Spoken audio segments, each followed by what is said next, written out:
आतमध्ये म्हणजे कुठं? सीएम साहेबांशी अच्छा, वर्षावर बोलणार नाही तर इथं पण आतमध्येच होतो इथं आम्ही. पण केली चर्चा.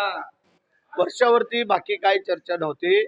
साहेबांना आम्ही भेटी द्यायला गेलेलो होतो, भेटलो, थोडीशी चर्चा केली आणि त्यांनी साताऱ्यावरून आल्यानंतर सांगितलं की जरा 2 दिवस मी रिलॅक्स होऊन येतो, मग आपण ठरवू काय करायचं. उपमुख्यमंत्रीच्या रेसमध्ये का जाऊ नये?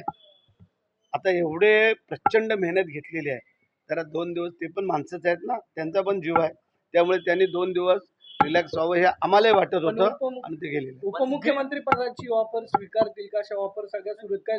ऑफर आलेले आहेत समोर, समस्या आहे काय? आमदारांनी नेत्यांनी काय हे बघा, गृह मंत्रालय हे मागच्या वेळेला जसं फडणवीस DCM होते त्यावेळेला त्यांच्याकडे होतं, तसं असं आम्हाला आता वाटतंय की ते आमच्याकडे यावं. त्यात चुकीचं काय आहे? म्हणजे तुम्ही मान्य केलं, तुम्ही मान्य केलं DCM तुम्हाला पाहिजे. आता जे साहेबांनी निर्णय घेतील, मुख्यमंत्री साहेबांनी जो निर्णय घेतलेला आहे त्या निर्णयाचे आम्ही सगळे बांधील आहोत. तो निर्णय काही का असेना, आम्ही सगळे बांधील आहोत. DCMच्या रेसमध्ये सामंत देखील अशी देखील चर्चा सुरू तरी असं नाही.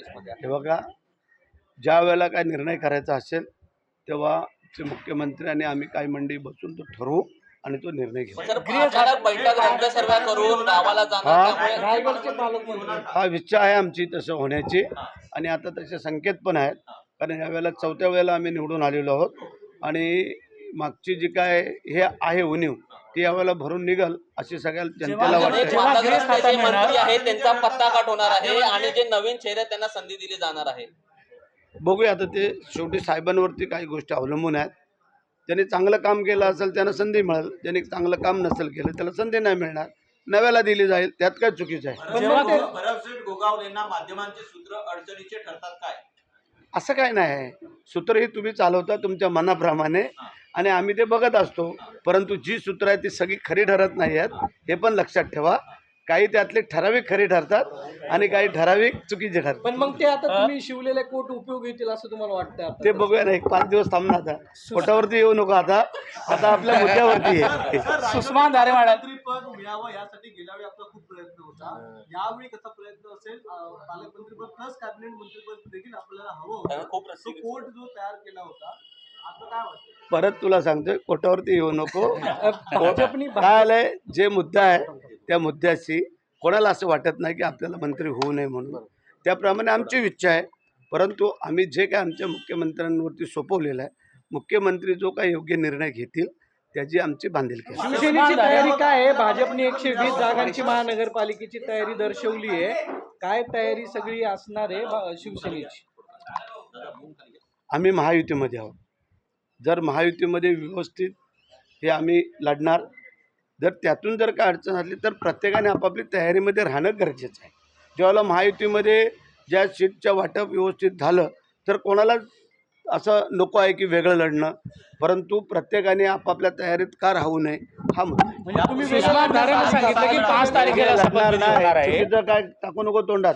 आम्ही लढणारे महायुतीमध्ये लढत असताना योग्य सीट, योग्य जागा प्रत्येकाला मिळणं हे गरजेचं आहे आणि त्या या परिस्थितीवर वाटतं का? या परिस्थितीवर वाटल प्रत्येकाला जरूर आहे ती. 5 तारखेला शपथविधी होणार आहे का ते कन्फर्म आहे?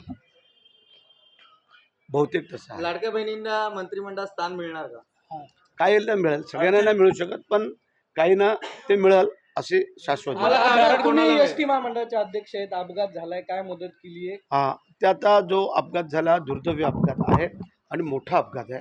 कारण मगाशी मी आमच्या पेनकडनं माहिती घेतली त्यावेळेला मला वाटतं 14 लोक काहीतरी दगावल्याची माहिती मिळाली. पहिले 8 होती, नंतर त्यांची संख्या वाढली आणि 6 लोक अजून गंभीररित्या दुखापतीमध्ये आहेत. तर देव करो ती सुखरूप राहावं अशी आमची इच्छा आहे आणि ज्यांना जी काय मदत आहे त्यांचे मुख्यमंत्र्यांनी मगाशी सांगितलं त्याप्रमाणे त्यांना चांगली मदत देण्याचा आम्ही प्रयत्न करू, परंतु असे अपघात होऊ नये याची पहिली काळजी घेऊ. ईव्हीएम वरून अनेक आरोप केले जात आहे, त्यांच्याकडे सध्या पुरावे घेऊन ते आरोप करत आहे की बरेचसे जे मतदारसंघ आहेत त्यात काउंटिंग मध्ये जे सेम आले आहेत 1.5 लाख. बघूया ना, त्यामध्ये आता त्यांनी जर कोर्टामध्ये गेलेले आहेत तर कोर्टात त्याचा निर्णय घेईल. संजय राऊत असं म्हणतात की ईव्हीएमची पूजा करावी, अमित शहाचे आणि यांचे मोदींचे फोटो घरात लावावे, त्याची पूजा सगळी तुम्ही करावी असं त्यांचं नाही. म्हणणं ठीक आहे ना, आता संजय राऊतला स्वप्नातही वाटलं नसल की एवढी मोठी चपराक ह्या महाविकास आघाडीला बसल. कारण रोज रोज रोज जे काय संजय राऊत बोलत होता त्याचं सगळं उलटं झालं. त्याच्यामुळे आता त्याला काय बोलू आणि काय नाही म्हणून तो आता कासावीस झालेला आहे. संजय राऊतांकडं तुम्ही किती लक्ष द्यावं हे आता तुम्ही ठरवा. सर मगाशी जितेंद्र आव्हाड आले होते मुख्यमंत्र्यांना भेटायला. त्यांनी बाहेरून हा आरोप केला की माझं काम होत नाही, अजितदादा पण करत नाही. मुख्यमंत्र्यांना गेल्या वेळी सांगितलं त्यांनी देखील केलं नाही. आता मी पुन्हा मिटवणी करायला आलो. काय वाटतं त्यांचं काय काम ठीक आहे, आता काय एखादं असं काम असेल जर ते काय चुकीचं असेल अडचणीचं असेल तर ते पण मुख्यमंत्र्यांनी करावं का. आता आम्ही पण काही कामं देतो, एखादं वेगळं असेल त्यात थोडा विचार पण करावा लागतो. आणि त्याच्यामध्ये जितेंद्र आव्हाडांचं काय नेमकं काम आहे हे आता आम्हाला काय माहिती नव्हतं, पण ते आम्ही जितेंद्र आव्हाडांना पण विचारू आणि फुरसत मिळाली तर साहेबांना विचारू की जितेंद्र आव्हाड काय काम घेऊन आले होते आणि त्यांनी प्रसिद्धी माध्यमाला दिले काम होत नाही, असं कुठलं अडचणीचं काम आहे ते पण आम्ही बघू. पण जितेंद्र आव्हाडांनी चॅलेंज केलंय की जर बॅलेट पेपरवर निवडणुका जर घेतल्या तर मी राजीनामा द्यायला तयार आहे. आमदार असेल तो राजीनामा देईल. निवडणुका लढवेल. राज्य सरकारला आव्हान दिलं. होय ना, आता 5 वर्ष थांब नंतर राजीनामा दे. कारण आता जनतेने जे काही निवडून दिलंय ते पहिलं नीट काम करा आणि मग राजीनामा द्या. ईव्हीएमचा काही गोंधळ असं ते आरोप कठीण असो किंवा कुठली परिस्थिती असो, परिस्थिती कठीण असो किंवा कुठली परिस्थिती असो, मुख्यमंत्री गावी जातात, नेमकं कारण काय आहे? आता तूच विचारायचं बाकी राहिला होता. त्याचं कारण असं सांगतो, मी मगाशी सांगितलं की एवढी प्रचंड मेहनत साहेबांनी घेतलेली होती आणि जर 2 दिवस त्यांच्या परिवारासहित जर ते जरा थोडा आराम करायला जर गेले, चुकीचं काय, त्यांना पण शरीर आहे, त्यांना पण मन आहे, त्यांनाही भावना आहे, सगळं आहे. शेवटी माणसाचं शरीर आहे, ते काही यंत्र नाही आहे. आणि म्हणून आम्हीच सगळ्यांनी सांगितलं की साहेब 2 दिवस जरा तुम्ही निवांत व्हा आणि या. मग बोलले बाकी काय असेल ते बघू, राजकारण 12 महिने होतच राहणार आहे. केसरकर साहेब म्हणले की मुहूर्त नाहीये 2-3 दिवस, 2 तारखेला असं काही मुहूर्त असं नाही काही नाही, ते आम्हाला काय माहिती नाही.